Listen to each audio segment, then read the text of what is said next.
Hello everyone, welcome to ESI Digest. I'm your host Adam Fitch. I'm also the editor of Esports Insider. Obviously this is part of the ESI network, Esports Insider's suite of podcasts covering the business side of the industry. So on this particular series, I'm going to go through what's happened in the past week, short and sweet delivery as to what the hell's gone on and why things matter. So in the past couple of weeks we've been part of like the NEOM era of 2020 in esports business, where LEC, Riot Games' European competition, and Blast, like the Denmark-based tournament organizer, both entered deals with NEOM, which is like a Saudi Arabian tech city futuristic mumbo jumbo thing, you know.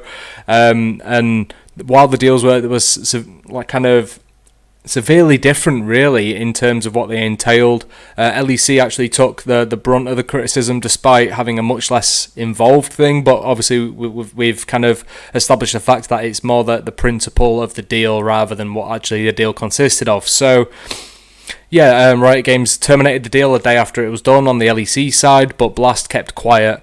And I think it was on the 13th of August, perhaps the 12th, it kind of leaked. But the deal's been terminated on Blast's side too. Now, there's been nothing on the official channels of Blast about this termination or anything, but it's a done deal. It's officially, the partnership is over. Now it's just a kind of seeing what they do next to hopefully kind of redeem some of the faith that they had, especially like the beginning of 2020 was great for Blast in terms of changing perception. I said that Blast was actually my favourite tournament organiser. You know, it's a weird one, but so both those deals are off now for NEOM. I don't think it's got any further esports involvement at this point, but it will obviously still continue with some of its plans on the esports front. But Riot Games as well, I think it was reported by Jacob Wolf of ESPN that it will establish an ethics committee and a global deals council. Now, when it comes to a really big company, I think sometimes that there's a route to be cynical in terms of maybe they don't learn from their mistakes as much as they just learn to cover them up better. And this would be a great thing to leak, you know, as such, to say, look, we're doing something about this. We've really learnt our lesson. But though historically proven, companies of a certain size and of a certain kind of ilk don't really change their stripes too much, you know. So while I don't want to cast any aspersions there, I'm not overly convinced, and there's not really been much said about it elsewhere. So nonetheless, the NEOM era is somewhat over. No doubt we'll still have some conversations about it on social media and such. Probably a few opinion pieces will surface on some publications. But in terms of the active campaigning against NEOM, I think that's pretty much over now. It just took Blast a lot longer than Riot Games to actually rectify what was deemed as a mistake. So, shifting over to North America, in Riot Games' camp, obviously, is the LCS, the North American competition, the prime NA league over there. Two deals. So first off, B-Dubs, I believe it is affectionately known as, but Buffalo Wild Wings, major restaurant chain in the US, has partnered with the LCS to become its official sports bar. I believe it will show a bunch of LCS matches in its restaurants and stuff. Obviously a bit tricky with COVID going on right now. And apparently it has been given access to LCS trademarks for advertising, with games being broadcast through its OT network, which is an in-bar channel which delivers exclusive content. So we'll see some decent activations, it seems, between Buffalo Wild Wings, B-Dubs, BWW. I'm very English, obviously, so never been, can't attest to the quality of the Wild Wings over there or anything of the sort, or what the experience is for watching games, but it seems like a kind of a casual thing where you'd go and you see some sports in there. You may see some LCS as well. While it may not be the best like region for League of Legends right now, it's a cool move. And what I actually find a more interesting deal for LCS in the past week is its continuation, kind of expansion of its deal with Honda. Obviously a massive automotive brand.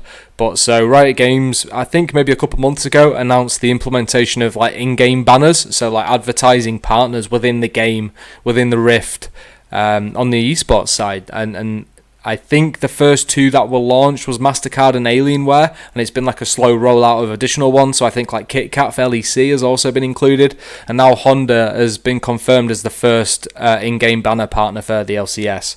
So while there's not been any like financial terms discussed or anything, or like how long the deal will be, just how integrated into the game they will be, it's interesting, and I believe most regions are kind of like most of the leagues, the independent, well, not independent in a sense, but like the LCS runs itself, LEC runs itself. I think they're in charge of like, okay, Honda, do you want to get involved in this? Okay, cough up a little bit, and then we'll see what we can do.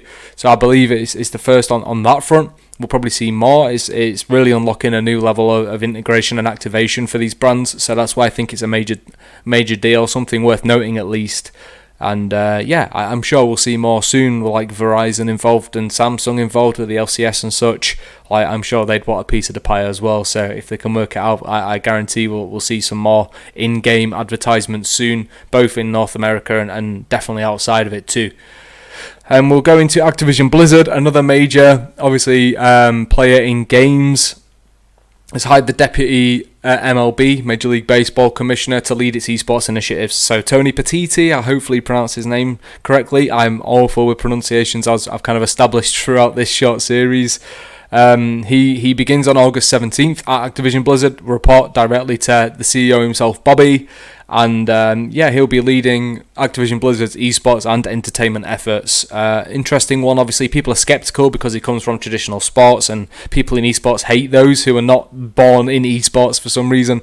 As long as he listens to the people around him and surrounds himself with people who really know esports, then I think that it could be a good move, and he provides some value, obviously, with great vast knowledge in sports. It's just obviously esports can operate and perhaps should operate differently to traditional sports. So I understand the reservation as such, but that is a move that's happened.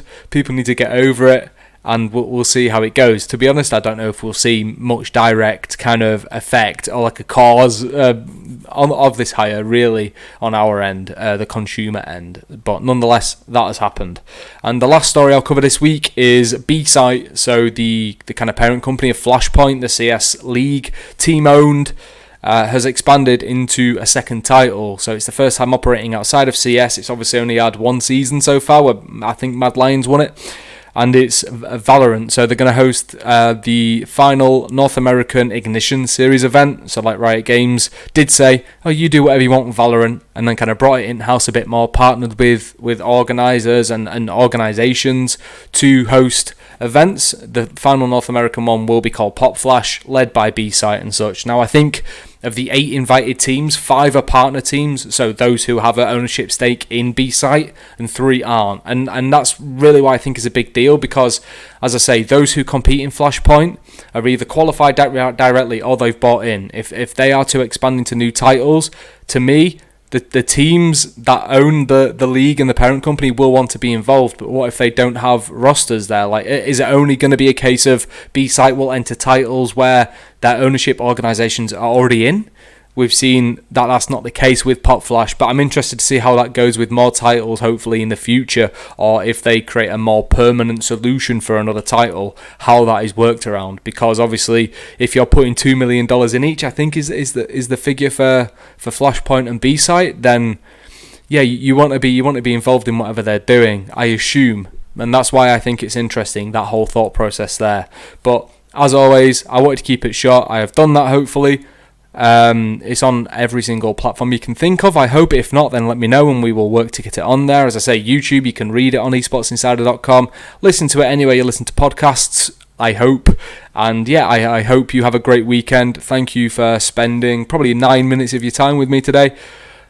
We've got our big event, Esports Digital Summer, from August 17th to the 21st, I believe. 5 days of content, each day focusing on a different region. If you want to get involved, if you want to check it out, learn from the best and network with the best, then you haven't got long left. So over the weekend, secure your tickets, and I'll see you there. Have a good weekend. Cheers.